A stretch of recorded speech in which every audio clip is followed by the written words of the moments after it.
classical languages harbor within themselves certain peculiarities of barbarian influence, or even neologisms that have arisen over time and were later adopted by other idioms as well. This is the case with the term epurazione, whose roots lie in a French verb and which refers to a thorough cleansing, but in a figurative sense and in the pure meaning of the term, political. A purge can be bloodless through a skillfully managed party congress, or by cunningly exploiting the instrument of the disciplinary board, that is, internal justice. Or a purge can be carried out in a bloody manner, eliminating not only the political position of the opponent, but also his very physical existence. This is what we are talking about today, a purge that happened almost a century ago. An exclusively bloody and brutal purge. An event that took place in Germany, always with the usual guarantee, satisfied or refunded. June 29, 1934, seems like an ordinary day in Bavaria. Actually, it's not exactly a day like any other, because in Munich, and especially in the spa town of Bad Wiese, the leaders of the Sturmabteilung, the SA, the assault units of the Nazi Party, have gathered, the brown shirts of Ernst Röhm. To put it simply, they are the lower ranks of the party that has recently come to power, gradually dismantling the last pillars of the Weimar Republic. In fact, during the previous election campaign, the SA played a key role, intimidating, beating, setting fires, attacking the headquarters of rival parties, exactly following the model previously used by the Italian fascist Black Shirts. In the spring of 1934, the SA number 2 million members. They are an imposing force that sometimes takes over. They even replace the Ordnungspolizei, the ORPO, and they clearly have political and military ambitions. But not everyone agrees with this way of operating, nor with the plans of the brown shirts. But to better understand our story, we need to go back a few years. Adolf Hitler, the new Nazi Chancellor of Germany, meets Ernst Röhm for the first time in 1922. They are both among the first 20 members of Anton Drexler's Deutsche Arbeiterpartei. And between the two, there is an immediate sense of camaraderie. On one hand, the former corporal of Austrian origin. On the other hand, the former infantry captain, who after the war joined the Freikorps, massacring trade unionists and communists. Röhm and Hitler are side by side.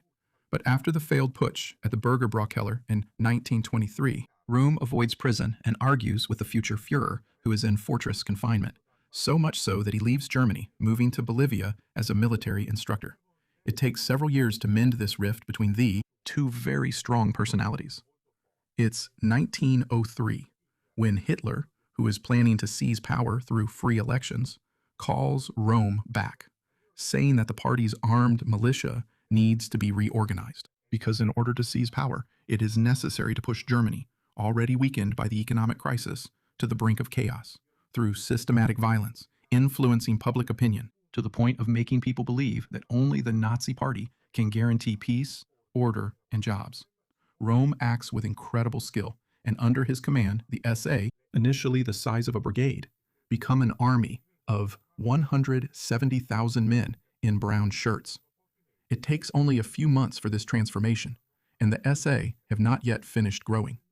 Hitler, however, seems unconcerned about everything he hears. He doesn't care about the protests of the Prussian generals from the Reichswehr, who have a deep-seated dislike for Röhm and his men. Hitler also turns a deaf ear to the left-wing satire that never misses an opportunity to remind people of Röhm's well-known homosexuality and that of several of his close associates. Hitler needs the SA, and the SA want to serve Hitler. The goals of both parties align in the seizure of power and the revolution of German society. But something changes. Right after Hitler achieves the long-awaited chancellorship, it is at that moment that Hitler is confronted with the reality of the situation. And these facts show that the SA are inconvenient. They are too numerous. They are noisy and violent. They are undisciplined. That's not all.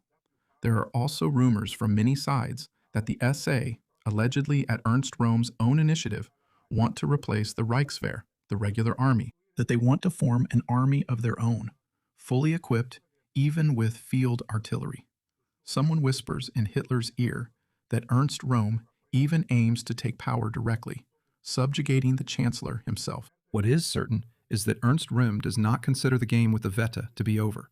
For him, the so-called National Socialist Revolution must continue, abolishing and eliminating the last remnants of the imperial era, starting with the students of the old General von Sext and continuing with President Hindenburg. It is equally certain, however, that not only does Hitler absolutely need the support of those circles, conservatives who detest the SA thugs, but also that within the party a new wing is growing, that of the protection section, entrusted to Heinrich Himmler. They are the SS. A real divide emerges between the brown shirts on one side and the twin lightning bolts on the other, a duality that becomes more and more evident, despite the balance of power in terms of numbers still favoring the SA. When Theodor Eicke and Sepp Dietrich create the Leibstandarte, the personal bodyguard of Hitler, and the future nucleus of the Waffen-SS, Röhm protests, fearing that his men will be sidelined, and this is where Hitler reassures him. He postpones the discussion, in fact the showdown, until after the summer of 1934, to future reorganizations. In reality, the machine to decapitate the leadership of the SA has already been in motion for several weeks. Within the core of what will become the Reich Security Main Office, Reinhard Heydrich develops the plans and convinces the Gauleiters to exaggerate in their reports about the excesses of the SA throughout the country.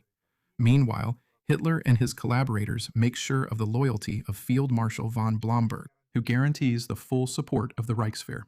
The purge of a dangerous rival like Röhm can only please the military. The biggest obstacle remains the president. But Paul von Hindenburg is ill. He has little time left to live, and he retires to his residence urging the chancellor to act solely for the good of Germany. Hitler therefore has a free hand and relies on his praetorians. It is Himmler and Heydrich who draw up the proscription list, which includes not only prominent figures of the SA, but also the last remaining opponents in civil society and the military spheres.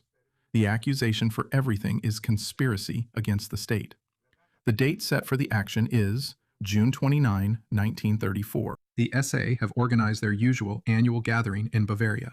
The leaders arrive first for the usual spa treatments. Hitler is accompanied by the Leibstandarte under the command of the trusted Sepp Dietrich, while the burly Eicke and the loyal Emil Moritz, who was already Hitler's driver, act as bodyguards.